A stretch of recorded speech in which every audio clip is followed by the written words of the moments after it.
Hi guys, and welcome to my channel. I have been trying for a very long time to find my niche in the K-pop community.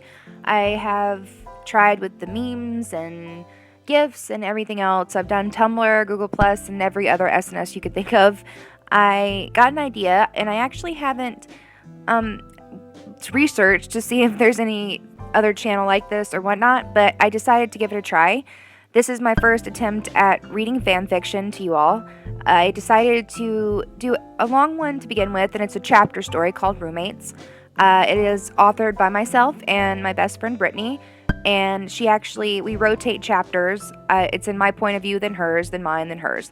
And I will be doing all kinds of fan fictions. I hope you enjoy, and please excuse all of the derps. I really sounded pathetic in some of them, but just bear with me. Enjoy! Roommates, an Exo fanfiction. Chapter 1, An Unexpected Detour in Oz. Last one on the plane, last one to get off. After a 15-hour flight, you would think we would want to be the first ones off. No, not us. Well, I mean me, mostly. I think I cause delays everywhere I go, always needing to apologize for something. I let out a sigh of relief when we finally step onto South Korean soil. We have been waiting for this day for so long, it hurts and burns in our chest.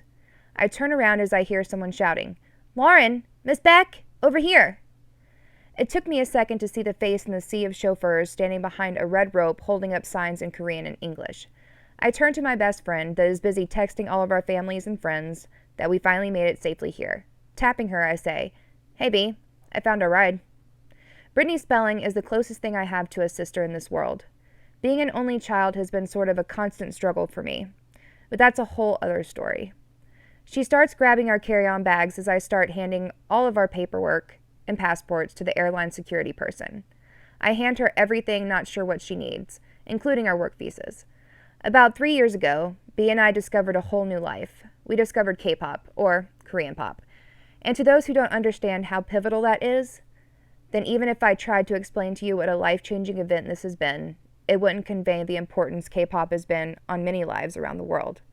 It opened us up to a whole new way of life and culture, and the extremely perfect, sexy boy idols of South Korea didn't hurt.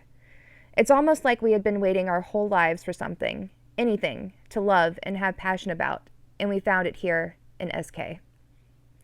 "Ah, you are here to work as an English teacher, I see. Both of you? That's very wonderful. How is my English?" The cute Korean woman smiled at me, anticipating my response tentatively. I smile a warm smile back at her and reply, "It's Da Beck.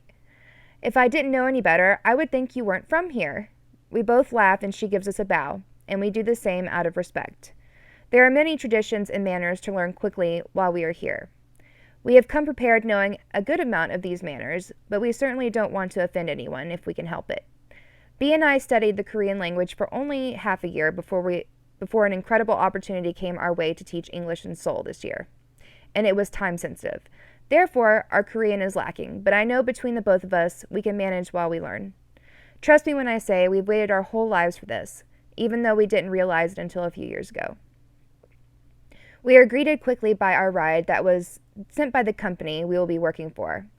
"안녕하세요," the energetic man said, shaking our hands. We picked up our bags as we pulled them off of the spinning baggage claim. We had sent our belongings in advance a week prior that we delivered to our one-bedroom rooftop apartment, so we only had a bag each. "My name is Oh Dae-young. Please call me Day. I will be your permanent driver to and from work, and I have been tasked to watch over you two for the first weeks.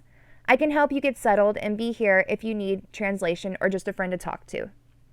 Brittany looked at him and smiled because of his pleasant demeanor and said, "I didn't know the company would help us this much. Thank you so much." We both bowed toward him, and he did the same. Before I knew it, we were in the back seat of the older model minivan on a huge highway headed straight to Seoul. The skyline illuminated the cool August air. I stuck my head out of the open window and closed my eyes. I have no idea how this is going to be or how it's going to play out, but I intend to make the most out of everything we experience here. This is my dream, and Seoul is my Oz. About 30 minutes later, Mr. Day stops the car in front of a building that quite frankly looks abandoned. He looks behind him at us and says, "I know the building doesn't look very sturdy, but your apartment is on the roof. Pay no attention or mind to the building below you. It's very nice, and we are in the middle of Seoul. With that, we both giggle and exit the car. He gives us our keys and helps us carry our few bags up the emergency fire stairs on the side of the building. When we get to the top, about 8 stories up, I am out of breath. Lauren, you are so out of shape, dude, B tells me, laughing as she just saw someone get punched in the crotch. Yeah, don't tease your elders like that. We are fragile. She laughs again, patting me on the back. Dude, you're 24, and I'm only a few years and months younger than you. Don't give me that.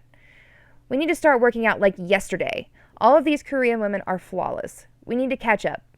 Day was busy trying to use the key in the rusty lock, and I turned around as B whipped out her phone as she was clearly bored waiting to go inside. I went to say something, but I shook my head, resolving to leave her be. It's been a rough 24 hours for the both of us, and it was an emotional goodbye to our family and friends because we are so close to our loved ones. But we knew, and they knew, that we had to follow our hearts.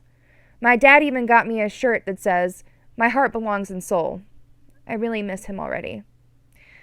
My attention goes to the surrounding buildings that towered around us, and I couldn't see a star in the sky. Just as I was taking a deep breath in, I noticed a very large, illuminated sign on the building about 4 blocks away. As I squint my eyes to read it, I slapped Brittany on the arm so hard she dropped her phone on the ground. Hey, what's wrong with you? Are you done being crazy for 10 seconds? Before she could reach out and pick up her phone, without losing eye contact with the sign that's burning into my retinas, I spin her around by her arm. I can hear she's about to cuss me out when I reach up and turn her head in the direction of my intention. Bro, shut the hell up and tell me what that red sign says on the building right there. She darts her eyes around a few times and immediately grabs my arm tight as she finally sees what I'm freaking out about. It says, I hear her gulp as she completes her thought. SM Entertainment. My eyes widen and I suddenly start jumping around and squealing like a 13-year-old girl at a Justin Bieber concert. B quickly joins in as Dave finally gets the door open with a loud bang.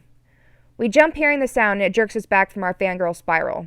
Day helps us to turn everything on in the small apartment and bids us farewell, explaining he would be back tomorrow morning to help us start our lives here. We bow at him again, thanking him graciously for the continued help. We are both silent as we stand in our apartment looking around. It wasn't very big, and it was all just one room with a small bathroom. We honestly didn't care. We would have lived in a box to be here, right now. I sink down on the patched couch that looks like it's from the 80s, slightly sighing and loudly rubbing my eyes. B goes over to the bunk beds that have been placed in the corner. She climbs up to the top bunk and spreads out, giving a loud, exhausted sigh of her own. It was only 8:34 p.m. according to the blinking clock on our microwave, but we were beat. We never did talk about the fact that SM Entertainment was so close to our home that night, but I think it was understood between us. I don't remember going to sleep with my purse that went over my shoulder still resting around my chest untouched, but suddenly I woke up to a loud bang, bang, bang on our front door. I looked around bewildered, not remembering where we were or really who I was. B is fast asleep still in her top bunk with her Converse dangling off the bed. I blink a few times and finally remember everything that had transpired the previous day. Again, I jump, hearing the bangs even louder this time, and honestly, I forgot that's what woke me up. I try to turn on my phone to see what time it is, but I didn't plug it in the night before because obviously I fell asleep without warning. So it just looks back at me with a blank screen. As I stand up, I rub my neck from the annoying pain that shot through my shoulders and head. I must have slept in a sitting position all night. Lovely. Plugging my phone in clumsily, I glance at the clock that's blinking on the microwave, and it reads 10:12 a.m. I stumble to the door and hear a loud bang again, but I open the door before they could bang a 4th time. Good morning! Did you sleep well? I can't help but smile seeing Mr. Day is standing there with 2 cups of coffee and foam cups with lids. I nod my head, but quickly reach up and rub my neck again as the pain is uncomfortable. I then look back at him and politely invite him in. Oh, no, Miss Beck. I will be down in the car waiting for you. Please enjoy the coffee and come down when you're ready. Thank you, Mr. Day. I'll wake her up and we'll try and be fast taking showers and getting down to the car in about an hour. Is that okay? I look at him wondering if an hour is too long or rude. I fidget with the doorknob, anticipating. Again, he smiles big at me and shakes his head. Of course not. I thought this may happen as I didn't specify a time that I would be here. No worries. I also took the liberty of picking you up today's newspaper. He hands it to me, and I take it, rubbing one of my eyes until it becomes bloodshot. Allergies. Fantastic. Thank you so much for your kindness. It has been very helpful and makes us feel at ease here. He bows as I do and begins to go down the stairs, but before I had time to close the door, he stops and yells at me, Miss Beck! Miss Beck? Miss Beck! I got the newspaper for you both to see if there was anything that you may be interested in today. Just take a look to see if there's anywhere you want to go or see or do. Thank you. I smile, a crooked smile, and I close the door. I walk over to B with our coffees and newspaper under my arm. I put them down on the rusted coffee table and proceed to tap Brittany awake. She doesn't budge. This woman could sleep through a typhoon, I swear. Switching tactics, I go to get the coffee and open the lid a bit, and I slowly waft it in her general nose direction. This works like a charm, and she slowly raises up out of her jet-lagged coma. I pat her back and give her the coffee without a word. She jumps down off the bunk beds and goes into the bathroom to get ready while I sit there and look at the crooked bed from the night before. Taking sips of my coffee, I begin to write a list in my head of all the things we really need to do today. Shopping for groceries is definitely priority number one, because I am interrupted through my train of thought by my stomach growling. Aish, calm down. I'll feed you soon. Don't be a brat, I say, patting my stomach like it was a hungry lion.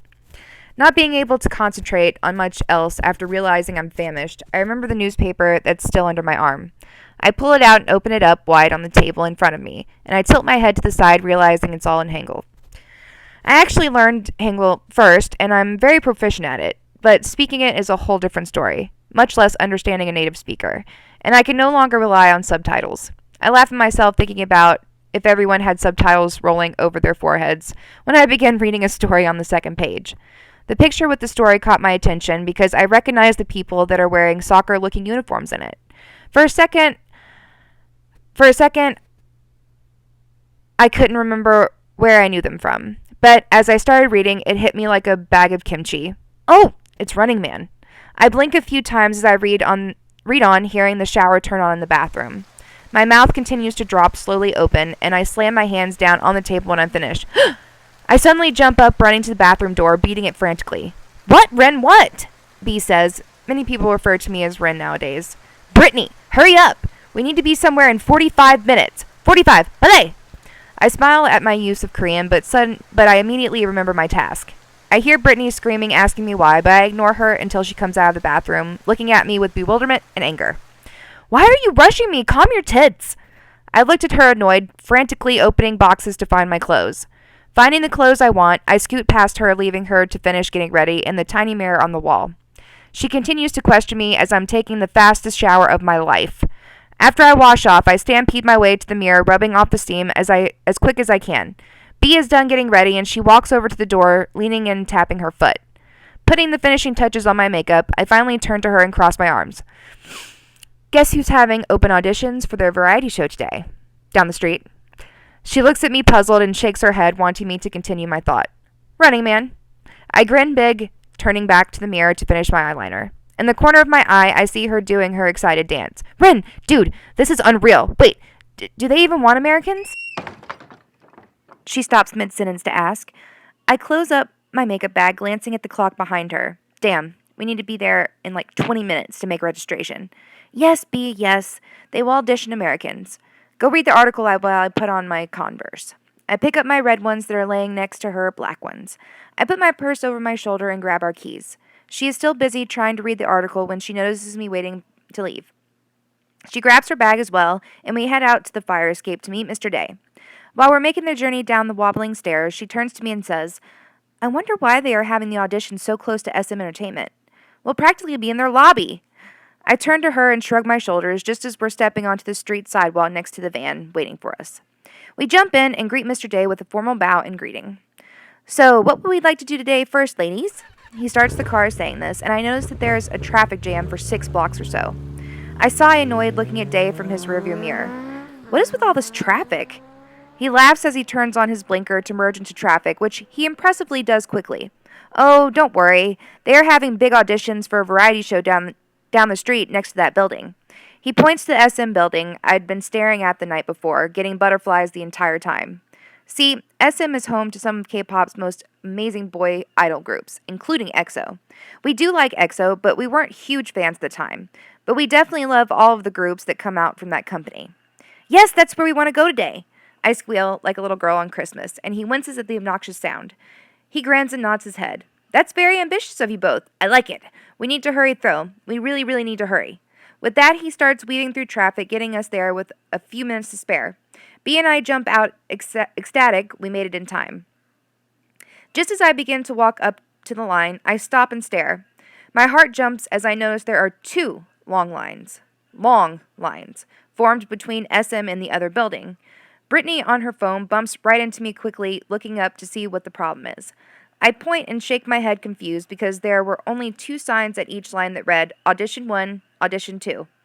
I get nervous and I turn to the van still parked behind us, with Day getting ready to park down the street. I walk up to the window and tap on it, not losing contact with the lines. Scratching my head, he rolls down the window. Hey, Mr. Day, which line do we get in? Assuming I had specified what show we wanted to audition for, I didn't think anything of it. I'm too nervous to ask any of the people in line. Do you know? I say, looking at him with hesitation. Well, I guess. Just then, two girls walk by that look like they are in their late teens. Excuse me, ladies, he says in Korean. What line is the audition for? Again, I didn't really think about that he didn't mention Running Man, and the girls looked us up and down. They giggled and smiled sweetly, realizing we truly needed their assistance. They bowed at us and pointed to the second line that was closest to the SM building. I bowed to them in gratitude while giving them a formal thank you in Korean. 감사합니다. There you go. Here is my cell phone number when you are finished. Call and I will meet you here to pick you up, okay? Fighting! Day says, rolling up the windows and glides over into the traffic. I breathe in a huge sigh of relief as we both get into line 2. We must have been in line for an hour before my stomach reminded me that I was starving. Oh well. B and I were both on our phones, and we were getting closer and closer to the entrance to the building. A huge line had formed also behind us. We weren't worried that we were the last ones in line, at least. When there were about 3 people in front of us, most of the line made up with beautiful Korean girls that made me extremely self-conscious, a man walked over to us and gave us both a number to pin on our shirts, along with a clipboard and a form. We both pinned the numbers on, mine being 93 and B's being 94. I shrug at her, laughing a bit as we start filling out the forms that were in Korean, and thankfully English as well. They wanted all of the usual information, name, birthday, nationality, etc. When we got to the bottom, we noticed a strange question that didn't seem like it would have anything to do with Running Man. Do you mind sharing a house with men? We both looked at each other puzzled, but we both answered yes. The man came back when I made eye contact with him and took our paperwork. By then, the 3 girls in the front of us walked behind the big metal door that read, Quiet! Auditions in progress, in Korean. I tilted my head to the side as I noticed there was a 3D cube printed on the bottom of the sign. Once again, I thought nothing of this. How clueless could I be? I jump at the sound of the door being swung open by a large Korean man dressed in all black with an earpiece dangling from his ear. I won't lie, at this point I'm nervous and intimidated. I started to think about how out of shape I was and if I could do some of the physically demanding things we've seen on Running Man in the past. Before I could talk myself out of it, the man checked his clipboard, looking me up and down. He nodded. 93, it's your turn, he says in English. I turn around and hug B, hoping to gain strength to do this from her. She didn't say a word, and again, neither did I. We didn't need to. We knew. I take a deep breath and wondering how I was in a small town in the United States, not 24 hours prior to being here, in the middle of Seoul, auditioning for a variety show I had only ever watched on a small laptop screen. With these thoughts swirling, I walk into the room. The door closes behind me, and the large man leads me down a dimly lit hallway. My eyes were taking a while to adjust, but I noticed that some odd symbols on the wall in gold paint. But I was too nervous to even question it. As we're getting closer and closer to the big wooden double doors at the end of this never-ending hallway, I feel my hands begin to tremble. I try and calm myself down, but before I could, we got to the doors. He turns around and looks down at my 5'6" self that's clinging onto my number 93 tag for dear life. He stares at me while he brings his walkie-talkie connected to the earpiece I noticed earlier to his mouth. I couldn't understand what he said because his voice was too low, but I know he spoke in Korean. I think he said something about boys and are they ready? I immediately thought it was going to be some of Running Man's crew.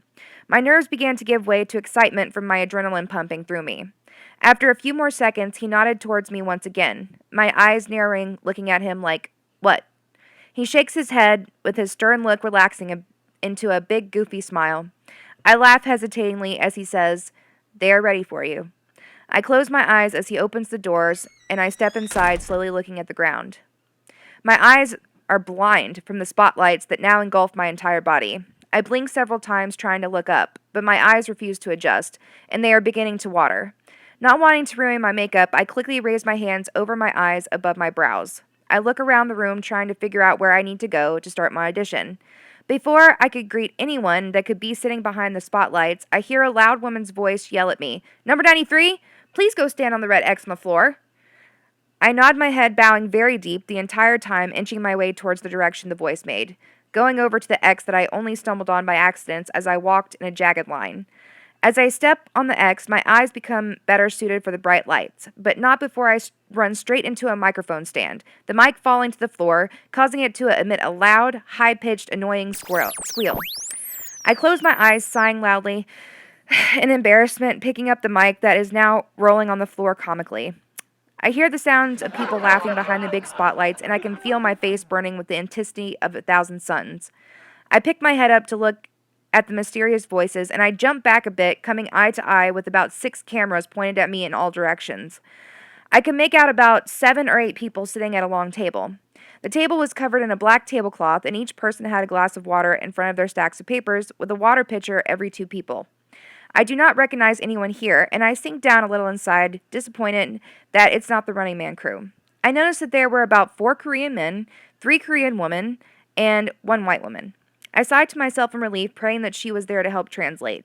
As soon as I processed this information bombarded me from all sides, I immediately give a few more formal, low bows toward the men and women, greeting them formally. "안녕하세요. Ren Baek Brittany. My name is Ren Baek, but everyone calls me Ren." I bite my bottom lip as I'm not sure if I was being rude speaking before spoken to. I look up anxiously for someone, anyone, to say anything. The second to the last male stands up and looks at his paper. He begins to speak in broken English. "Thank you for audition. We would like to ask questions, and Miss Lang here," he says, patting the white woman on the back as he says this. We'll translate. I nod my head, bowing again, not sure if that's okay or not, but I do it anyway. The woman begins to walk from one end of the table to the other, leaning her ear down to the men and women sitting at the table, listening to them whisper. Each time she brings her head up, she smiles and asks me questions in English. I stand with my hands crossed in front of me, trying to answer them the best I can. The questions start out pretty basic, like, "How old are you? Where are you from? Can you speak Korean? How long have I been here?" As I'm answering these, she is whispering the translation to the table. I try to answer them as politely as I can, and as I get nervous looking people in the eyes, my eyes start to wander. I hadn't really looked at anything in the room up to this point, because I was too blind from the lights and concentrated on the voices behind them. My eyes drift from the ceiling behind the table to the left wall, and then down along the wall to the back.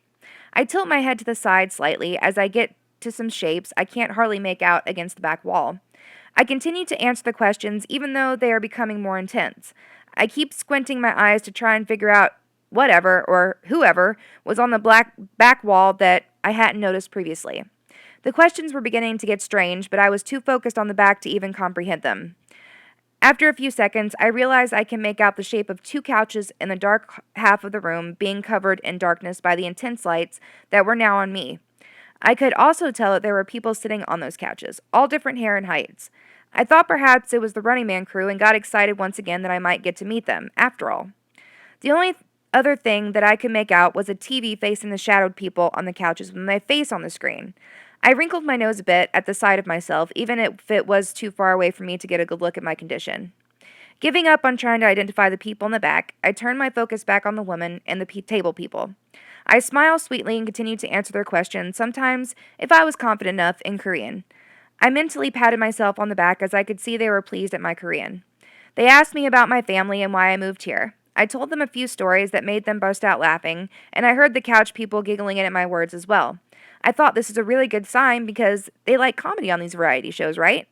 This went on for about 10 more minutes, and I was killing them with laughter.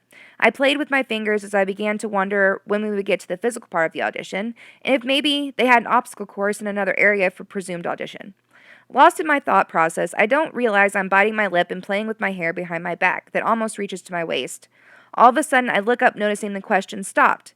I dart my eyes back and forth as I realize the people who were at the table were gone, and I followed my eye line to the back of the room where the mystery people were.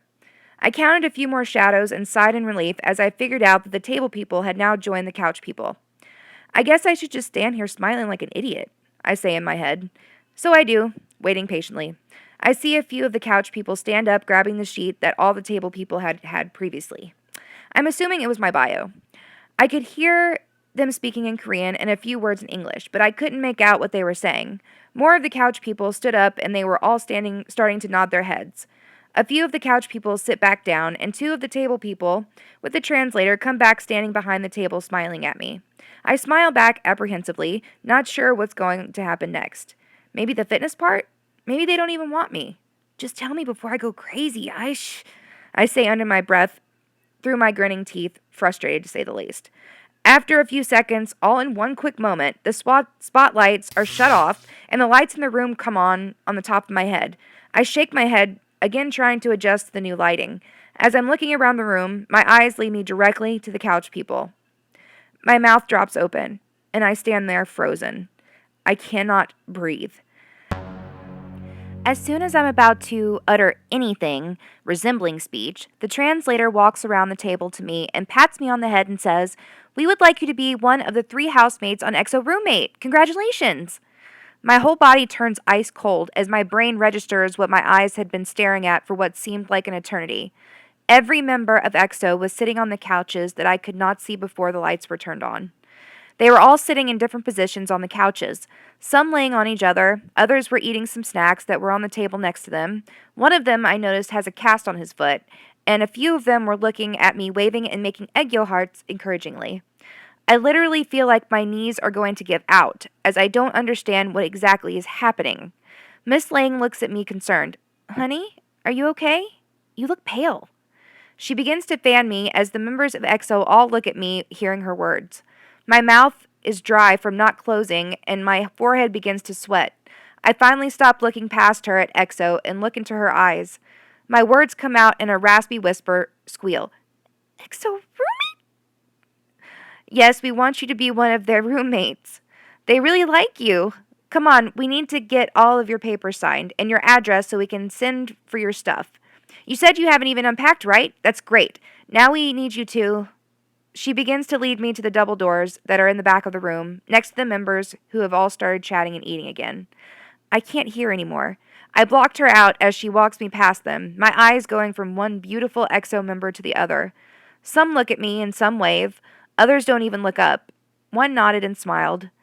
Then as we're about to go into the hallway, a tall, bluish-colored hair guy with black-rimmed glasses stands up, bows, and says, "Hey, Nuna! I can't wait to have you as a roommate." I smile as much as I can as he starts laughing to himself. "Ren the roommate! Debak!" He laughs at himself again as the member sitting next to him stands, pulling him back down on the couch. "Chanyeol, sit down! You're scaring her!" This he says in Korean. I hear them both giggling as I walk in a haze out of the doors. Before I knew it, I was sitting in a brightly lit office, signing paperwork in a swirl of excitement, non-belief, and confusion at how I got here. I hear bits and pieces of what she is saying, but I know she said I'd be moving in that night. All I could think about was, what do I do now? What do I do now? I said I would live my life to the fullest here in Seoul. Every second that goes by, my nerves turn into happiness, thinking about EXO's cute, warm faces, my lips edging into a goofy smile. And I decide to just buckle up for the ride of a lifetime.